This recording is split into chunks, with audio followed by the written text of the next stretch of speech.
Hey, Karen, thank you so much for accepting our invitation and to be here on this podcast. Such a pleasure having you here. Thank you so much. I'm so happy to be with you today. So it took me what, almost like a year to get you on this show? That is true. And I don't think that there could be a better day than the Women's Day to have you here. So thank you and shukran for accepting this invitation. I'm so grateful, Gaurav. I feel like I made you work really hard to get a yes from me, but really honored that International Women's Day is the day that you wanted to release a conversation with me. It means a lot to me. Thank you. Karen, I personally feel that when a girl is born, she's like a princess in her own house. I have a daughter who's 3. Mm. I have a sister who's married, has got 2 sons, well settled. She's in Australia. And you know my relationship with my mother. Yeah. So I personally feel that women play a very vital role in anybody's life, in all Mhm. the houses that we get to see the growth. Would love to hear from you. How was your childhood? You may share one of those memories that bring a smile on your face today as well. Oh, that's such a beautiful question. I don't spend a lot of time thinking about the past, so it's an amazing invitation for everyone, I think, to think about that. For me, I grew up in Kenya and I grew up very close to my mother's side of the family. She's Gujarati. There's a huge Gujarati community in Kenya. And I had some really amazing times with my family. And when I say family, I mean extended family. I had my nanny and my nana, my mother's side, um, all my cousins, all my uncles. We spent so much time together. The house was always full. People were running around. The moms were cooking. The dads were hanging out with the kids or at work. Like I think my favorite memories would be of birthdays because everybody, they would close the store down, they would come home early. We would create a really beautiful party with home cooked food, whatever, if it was my birthday, what was my favorite meal that I wanted them to make. And Hmm. there was just so much love and laughter and joy. And my world was so complete. I remember just feeling like, wow, you know, there's so much love in this house. It was really special. Yeah, yeah. I mean, at least whatever little I know of the way my sister has grown up, and I was like really young. We've always treated her like a princess. And Mm. now, if I look at my niece, she's a princess for sure. Her name is Surbi.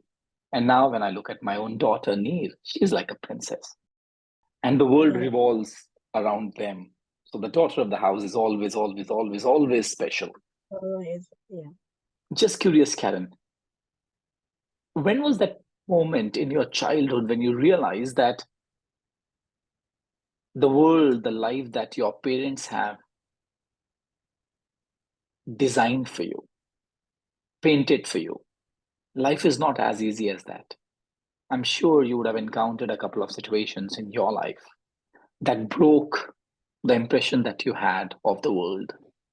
I mean, just the way you asked that question makes me want to cry. Like, because going from being a very trusting, loving, open child who was so loved and was treated like a princess, um, I also grew up hearing stories about my grandmother and my mother and my aunts and people in the women in the neighborhood who had this contradictory experience. On the one hand, we in our culture we give so much value to women. If you think about Saraswati and Lakshmi and Kali and Mother Mary, and women are so special, and on the other hand we treat women so badly. And I saw my aunts and my grandmother and my neighbors and people in our community, women being treated so badly. And you know I can't even tell you the first time that I saw that happening to people I loved and thinking this is not right. It's not right that we sing songs and prayers to female gods and then we turn around and we slap our wife, or we kick out the mother of our children, or whatever it is we do. There's a lot of violence, I think, in many communities, and we accept it like it's normal. It's not normal. Um, so I grew up seeing that contradiction. Um, and I never thought that I would be in the line of fire, but Hmm. I remember a defining moment in my life when I realized, wow, like this Hmm. has. So when you said that I have grown up witnessing all these episodes, how close quarters were you there when you saw all that? It was happening all around me. It happened to my mother. It happened to my grandmother. Hmm. I was watching them go through it. In fact, like we had a cousin, a distant cousin in the family who was in a marriage and she was not happy in that marriage, and she kept asking the family, the broader family, for help to intervene, and they didn't intervene, and she tried to kill herself. She tried to burn herself alive Hmm. because she couldn't take the abuse anymore.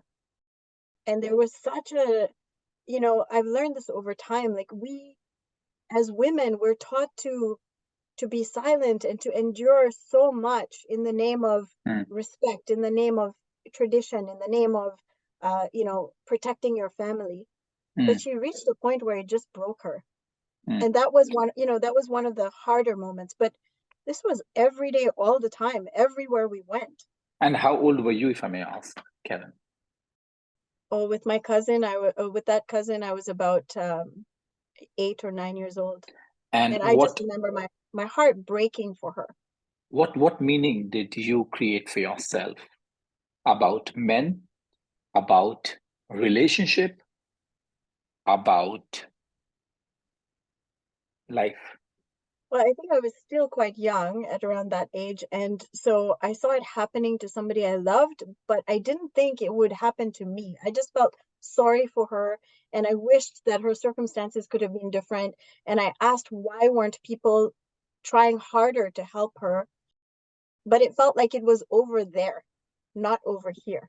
Yeah, yeah. Fortunately, the family that I'm born into, I've never encountered any kind of domestic violence, never. And then what happened? For you as an individual who was growing up witnessing all Yeah. this domestic violence happening, and for because you need to protect the name of your family, because you have to protect the respect of your family, and that's the reason you stay silent. Oh, yes. Yes. I mean, that was hard to watch her suffer because in the end she Mm, went back to the same husband and the same family. mm. And it was so hard to watch that happen to her.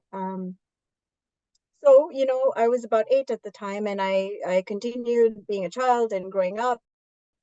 And then I remember being 13, and what was happening over there suddenly started happening with me. And so I was visiting friends, and I was not prepared for it, wasn't expecting it, but I was raped in on that trip when I was visiting friends. Wait. So what you're saying is at an age of 13, you visited your friends and something happened to you, and you are Yeah, calling it rape. it is rape. It was rape. Tell me more about that. What happened? I do understand that we live in a world where women are considered as sexual objects. Men, so called the privileged ones, we consider ourselves that we are entitled to treat women the way we would want to. But you were 13, right? That's what you said. Yes. Okay, I tell was me. I was 13, and I was visiting friends out of town, and my mother had warned me to be very careful. You can't be alone with men. You can't trust people. Things will happen. She really didn't want me to go. Hmm, And I had a very different view of human beings and of life, and I wanted to have friends and adventure, and I really didn't expect that to happen. And uh, it started with alcohol. Sometimes it does, whoever's doing this tries to affect your ability to say no or to fight back. And so it started with alcohol, and next thing I knew, it had happened. And here's the thing about that whole situation, Gaurav. Like, I remember being on the floor at the end of that experience, shaking in my body and thinking, I need to be very careful about what I do next because I'm in a place where I don't know where I am and I Hmm. depend on this person to get me home. The So I same person couldn't, who raped you, yes. and he So I was your couldn't, friend. no, he was not my friend. He was somebody that my friend knew. But like Hmm. I couldn't scream, I couldn't ask for help, I depended on this person. So I had to be nice to them after it happened so that I could get home alive. And Hmm. that was just the beginning. Like, we think that the experience is in the moment, but what happens to a person right after that and for the rest of their lives after that is something we don't talk about often. And so in that situation, I was like, okay, I need to be really smart about this. I need to be nice to him, not make him angry and get home. Hmm. And I decided in that moment, because I'd known so many people who'd been hurt by these kinds of situations, that I wasn't going to be a victim. That was a decision I could control. Karen, my mind has not been able to process that. You went to a party with a friend of yours, and there was another guy who was with him, and he took advantage of your presence there. What was your friend doing, and how did this all happen? We were separated, Hmm. and that was done on purpose. So this was Hmm. all planned. This was all organized. This was all about this person. Um, and to them it was just fun. It was just like, oh, I'm just going to go have fun with this person, and they just picked me out of a crowd, and they decided that they were going to get what they wanted. And then how did you manage to take charge of the situation? Because you said that you could not scream, you could not ask for help. You had to go back to the same guy who attempted this. And then what happened? So I was quiet and kind and very nice to this person and asked them to take me back to my friend, and they did. And I was holding myself together. I was thinking, I just need to be in a safe place before I can let go. And so I got back to my friend, and they were really upset with me. Where did you go? I was gonna, we were gonna get in trouble if anyone found out. And of course, they were also young and naive, and so they weren't thinking about what had happened to me. And and I finally said, this is what happened to me. Like, I was really waiting for the moment where I could, be held and told I was safe, and let's go get help, and let's, make sure you're okay. And none of that happened. None of that happened. And the worst part was the following day, because we were all in a community together. The following day when we went out, Hmm. I started hearing from other people, oh, this person, the same person, had sent messages through our mutual friends to say hello, to say, tell her I said hi, tell her it was fun. Like it was I was tormented for years afterwards by that person. And here's Hmm. the thing, I could have gone to my parents, I could have told my brother and my father about it, but I didn't, because I love them and I wanted to protect them. And I knew if I had gone to them, their lives would have been destroyed because of what they would have done to this person, But why wouldn't you tell your brother? Why wouldn't you tell your family? because they would have killed him, and then that would have been the end of their lives.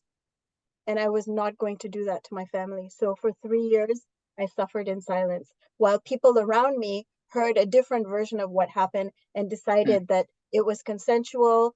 It was, about my character, that I was the person that, invited it and initiated it, etc. And so, like, you can't imagine, Gaurav, the pain that it takes to hold all of that inside. Like, you eat yourself up on the inside trying to protect people you love and not asking for help, because asking for help will mean damaging their reputation, will mean, more consequences for them that you don't want.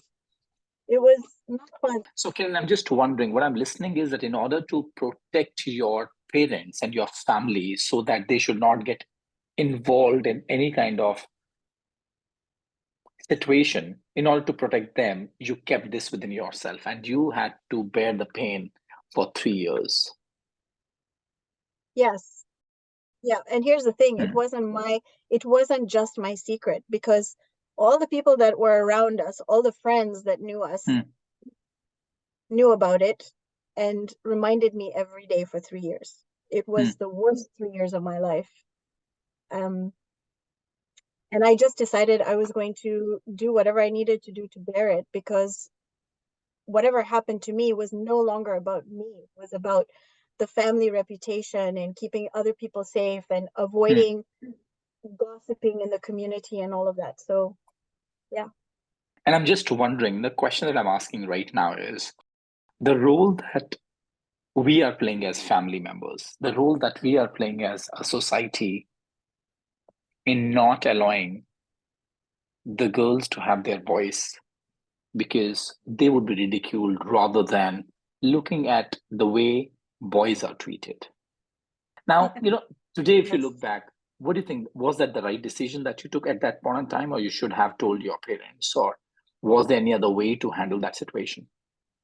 I think that's a hard question to answer, because whether or not you go to your parents depends on the cultural context, depends on your Hmm. relationship with your parents, depends on what you've seen and heard over the years that have happened to other people who've shared their secrets in that community.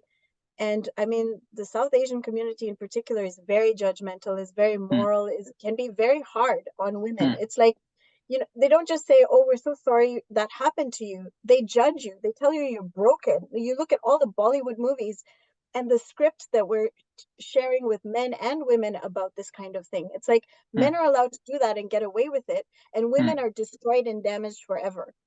And so when that's the context, Hmm. how do you go and say anything to anybody? So help me understand today, if you were to take a pause and look at what does it mean to be a woman in the world today? Here's the thing, Gaurav. I shared my story. Hmm. I was 13. It was a long time ago. Being a woman today is not much different. What happened to me happens to 1 in 3 women in India. 1 in 3. Every 3 women in your life, it's happened to at least one of them in some form or other. They go Some through form some of kind sexual of violence. molestation and domestic violence or any kind of violence. Some kind of sexual violence. 1 in 3, Gaurav. 1 in 3 in India. One in Hmm. five in Canada. And I like right now we're talking about physical violence. We experience it in the office. We experience it on the way to work. We experience it by uncles and friends of the family. We experience it by classmates. We Hmm. experience it all over. Like, you cannot be a woman and walk in this world and not experience it multiple times a day, especially when you start going from being a young child to becoming a woman. When you're physically developing, that experience amplifies and intensifies significantly until you're in your 40s or 50s, and then you're not seen as a sexual object, you're not seen as attractive or something to conquer, and so that experience becomes less. But Hmm. it's not just sexual objectification. I mean, you look at every metric in the world, it will take us 300 years to achieve equality at the rate we're going. Hmm. No, when you look at the presidents in the world, we have very few female leaders. When you look at Hmm. the top Fortune 500 companies, we have very few women in the top Fortune 500 companies leading them. When you look Hmm. at the amount of money we make 70 cents to every dollar that men make. If you're Hmm. a black woman over a white woman, you make even less. So in every metric and measure that you can think of, Hmm. women are not equal. Women are suffering. Women are behind. Hmm. Women are dying, and violence is only one thing. It's just one measure of the way in which being a woman is not easy in this world. So, Karen, I would love to hear from you the different experiences that you have gathered for yourself. Today, you are a successful professional working in Canada, having traveled the world. But I would love to go back to the same episode of your life. Just curious, how did you manage to heal yourself? How did you manage to heal that part of your own self that was wounded? How did you manage to redefine relationship? How did you manage to reorient yourself towards men? How did you do that? I chose Okay, so I would say it started in the moment when I said I'm not going to be a victim. because I mm, was so tired of seeing women around me destroy themselves by deciding that they were going to fit inside the box that mm, society has created for women who experience that. You can't be married, you can't have love, you can't, you all of those things. I decided I'm not playing that game. mm, And so the second I decided I was a survivor and I was going to survive this, um, it allowed me to say, what does that look like? How do I build my resiliency? If I can't go and talk to my family about it, how will I survive this and move forward? Because I've decided I'm moving forward. But it took me many, many years. I was in my late 20s when mm, I experienced a transformation, like true freedom. And it was in a coaching situation where I learned what you talked about earlier, which was that mm, as human beings, we are meaning making machines. So we go around and we experience things, whether it's you got hit by a bicycle or you got raped or whatever it is, you had a divorce.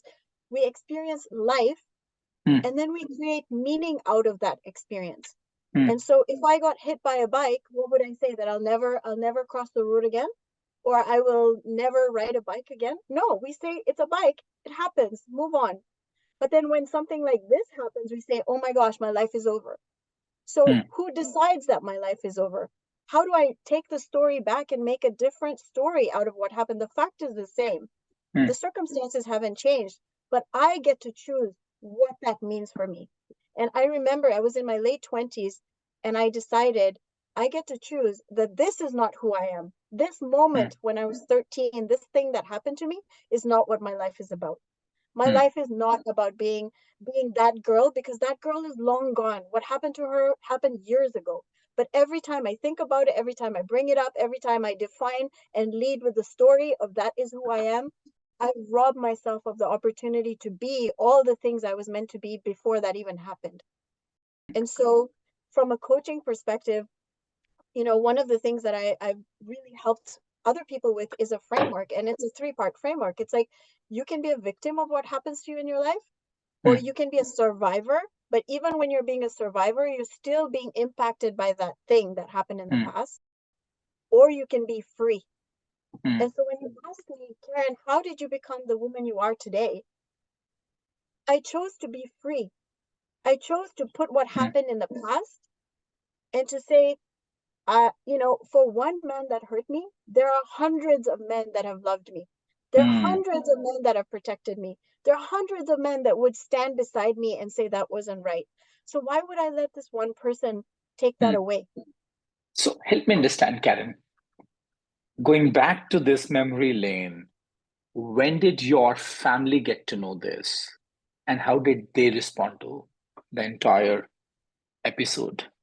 So I said I had to keep this to myself for 3 years. And in the 3 years, while I was quiet about it, I had stopped eating, I had stopped sleeping, I had started to withdraw inside of myself.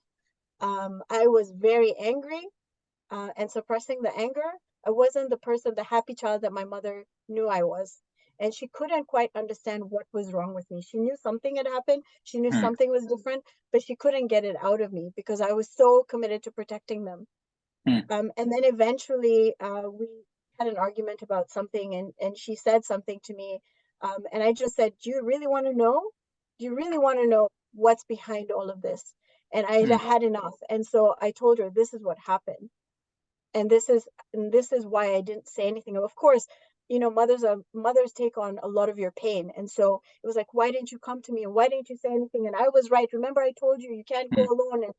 And my response to her was, you can't protect me from living. I have to live in this world. I have to find my way.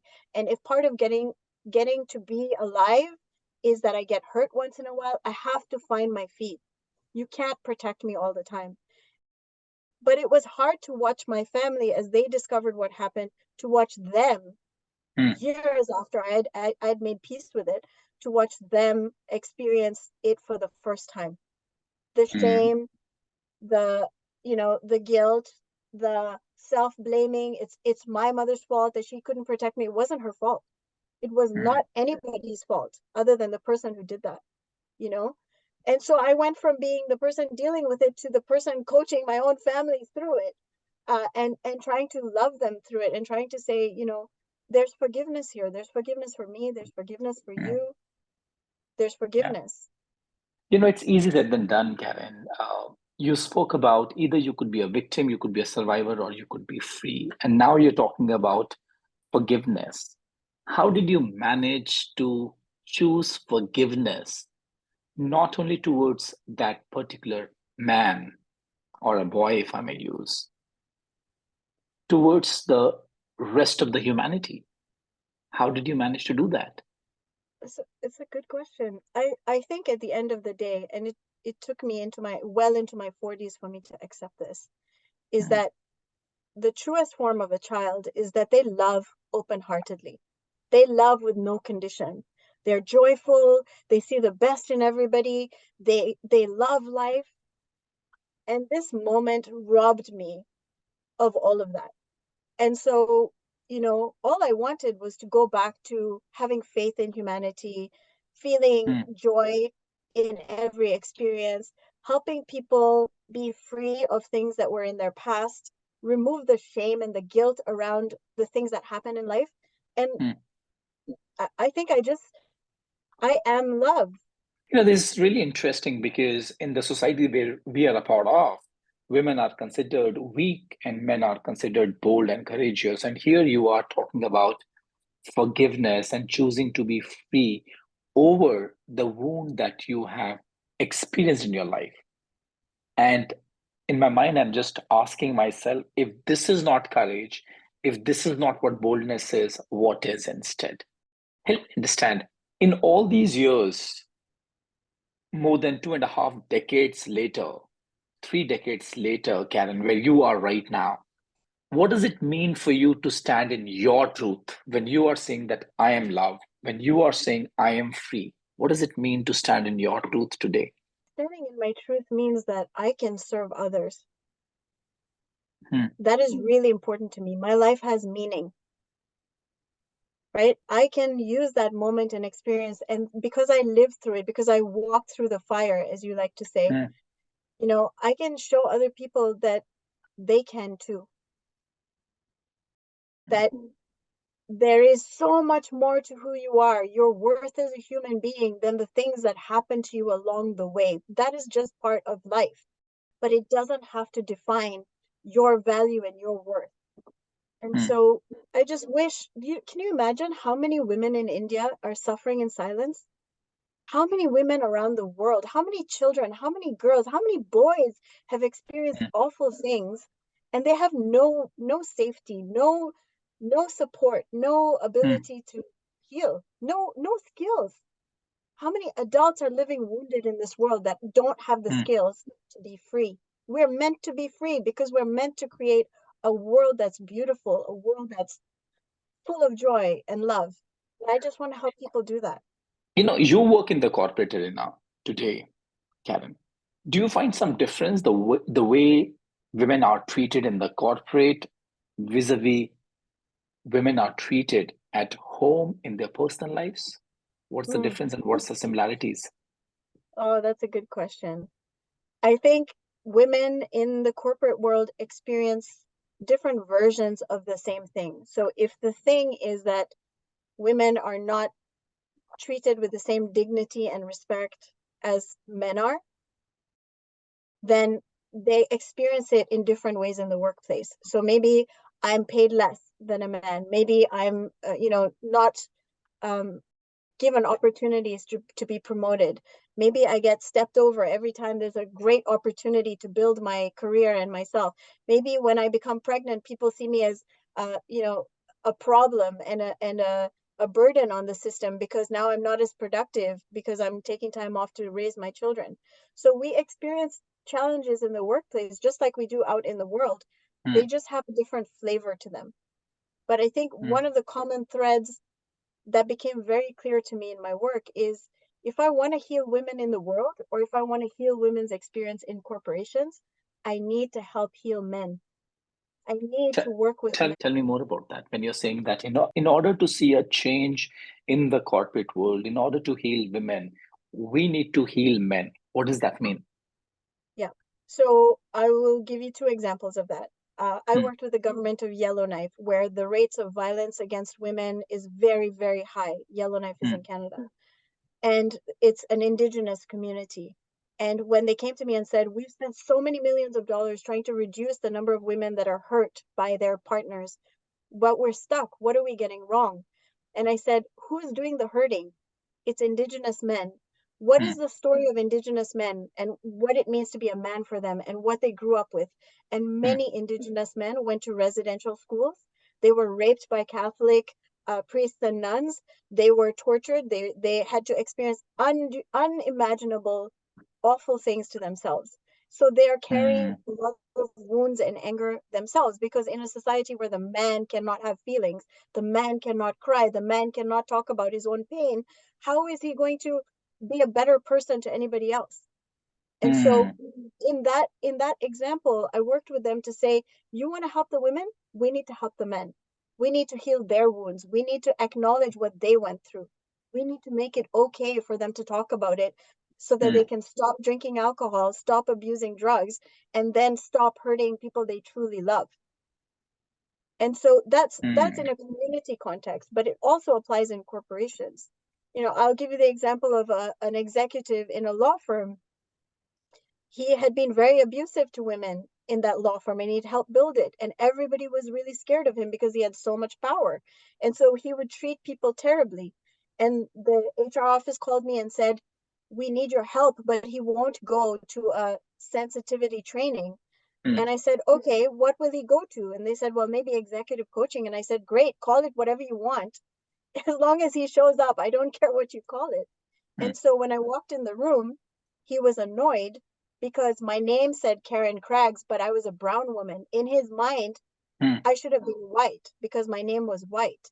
So he had all these assumptions about me. I looked younger than his own children. He was so annoyed that somebody younger than his own children would think they have anything to teach him, anything for him to learn from me. And right off the bat, he was expressing the same abusive, demeaning behavior towards me that he was showing his own staff.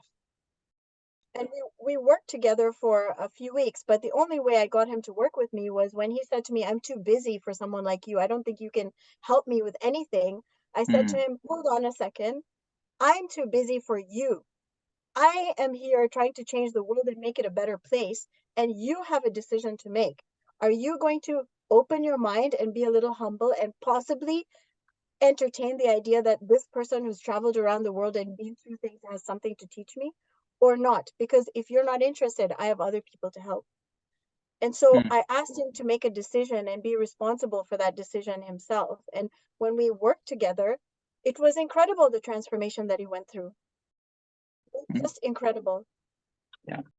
Help me understand, Karen. I'm sure you would have worked with a lot of men in the corporate world, as we call it. Help me understand, what are the different unconscious biases men operate from that don't allow them to treat women at the same level? So that's a great question. And there are so many unconscious biases, but let me tell you how it worked out for him, what it looked like for this leader. So he said to me, I'm not sexist. Now, in law firms, whether it's in Canada or anywhere in the world, you have a lot of women coming in the first year, and very few make it to senior partner over the years. So he said, I'm not sexist. And I said, okay. And he said, if there's 100 new students coming in every year, I can point to the people and tell you which ones are going to succeed and which ones are going to fail. But I'm not sexist. So I said, fine. So I said, let me ask you a question. If John is somebody you think is going to succeed, and he says to you, sir, I have an important question. Can I ask you the question? But you're going to a meeting. What will you say to John? And he said, I'll tell John, get in the car with me and ask me the question on the way. So I said, okay. Now, if Jane, who you think is a failure and is not going to make it, says, sir, I have an important question. Can you please give me 2 minutes? I need your guidance. What would you tell Jane? He said, I would say, I'm too busy. I'm going to a client meeting. Go ask someone else. So I said to him, okay, so you're telling me you're not sexist, but you've decided that Jane is not worth your time. So how is it that Jane is going to succeed when you won't give her the same time or the same effort that you give John? No wonder he succeeds. And it was an eye-opening moment for him where he said, oh my gosh, oh my gosh. So these are all biases that we all tend to carry within ourselves. And that's the And thing is a bias is unconscious. So it's not about what you know, it's about what you don't know about yourself. And that's where coaching is so powerful because it reveals in conversations like this. I work with leaders to be able to help them see things about their behavior and their values that is unconscious to them so that they can mm. make better choices. So, are there particular differences that you have found having worked with men from Western countries and men from the Asian countries? I think at the end of the day, yes, there are cultural differences, there's, educational differences, but at the end of the day, what I'm looking to do is to connect with you as a human being. Mm, And whenever I ask a father or a brother or a man, doesn't matter which part of the world you come from, when I ask you, what is the legacy you want to leave in the world? When I'm not blaming you for being a bad man, but when I'm asking you what matters to you and what legacy do you want to leave and how do you want your children to think of you? mm, And mm, we look at that. Every man wants the same thing. Every man wants to be respected. Every man wants their daughter and their wife to do well. Every mm, man wants to be a good example for their son or their brother or their male colleagues at work. They all want to be a better human being. mm. And so, what I love about the work that I do is yes, I'm a woman. I understand the pain that women experience. But when I partner with men, I help them I help them understand that they are part of the solution. I'm not Mm. interested in making men the problem. I'm interested in helping men be part of the Yeah, solution to yeah, create a better yeah. world for all of us. Since we are talking about making a better world, what do you think? What are the gifts that men have to offer? And what are the gifts that women have to offer? And once we can bring all these gifts together, we can make a world a beautiful place.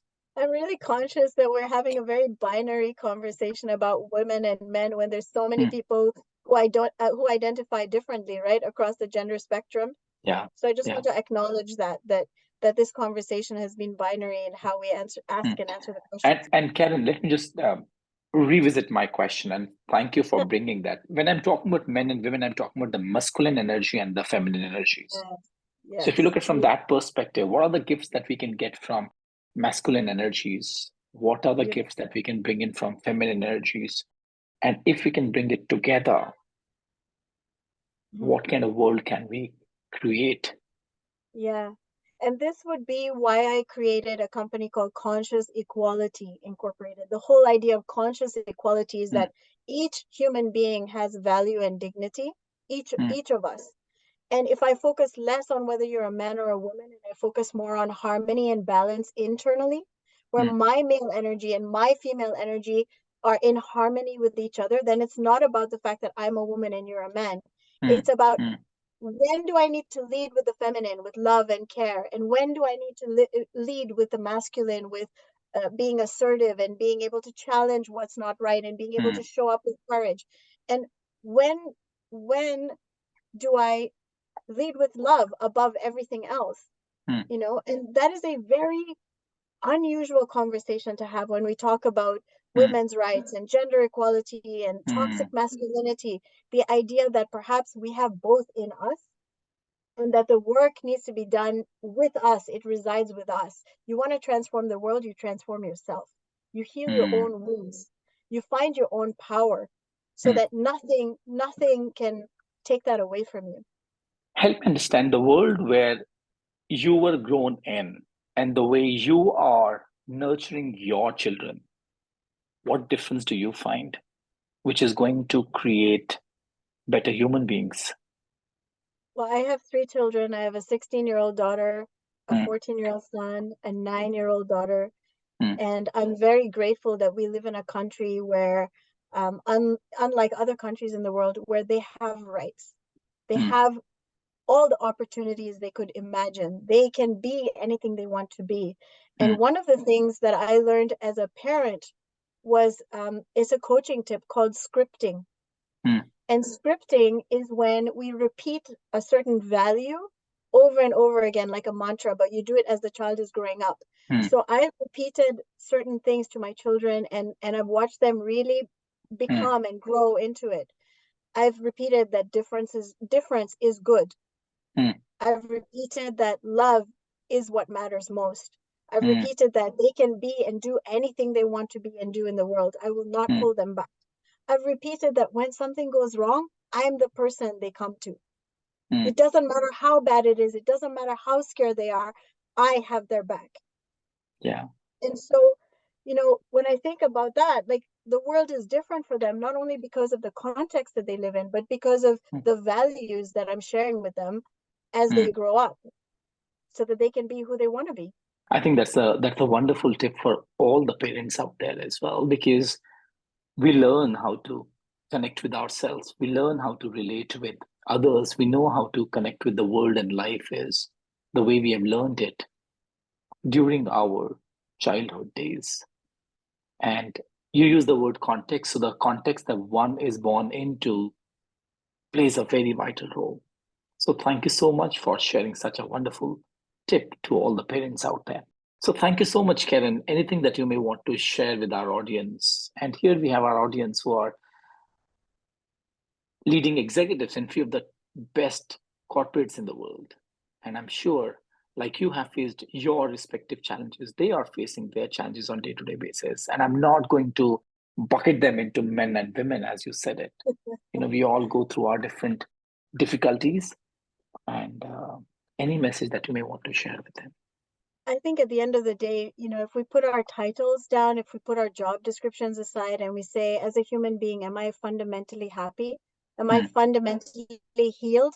Am I fundamentally free from the things that have hurt me in the past that have diminished what I think is possible for myself? When we ask those questions, what are the answers that we're hearing? Is there work we need to do with ourselves? Because the more you learn to love yourself and forgive yourself and really be free, the more you can serve others.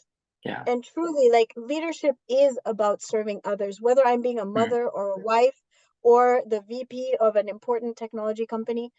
The thing I'm trying to do is serve others. Are you mm, serving others, and are you doing it in the best way you possibly can? And mm, take the judgment out of this work. A lot of people are limited because they feel like there's a moral conversation here. That if I make mm, a mistake, whether it's racism or gender inequality, if I'm called out for anything, it's a moral problem. I'm a bad human being. I mm, don't think you're a bad human being.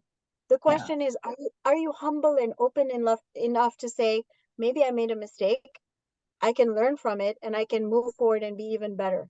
That's the work we need to do together. Thank you. Thank you so much, Karen. It was an absolute pleasure having you here. And I look forward to our conversations as we walk this path together. Thank you. Thank you for having me. Happy International Women's Day to everyone.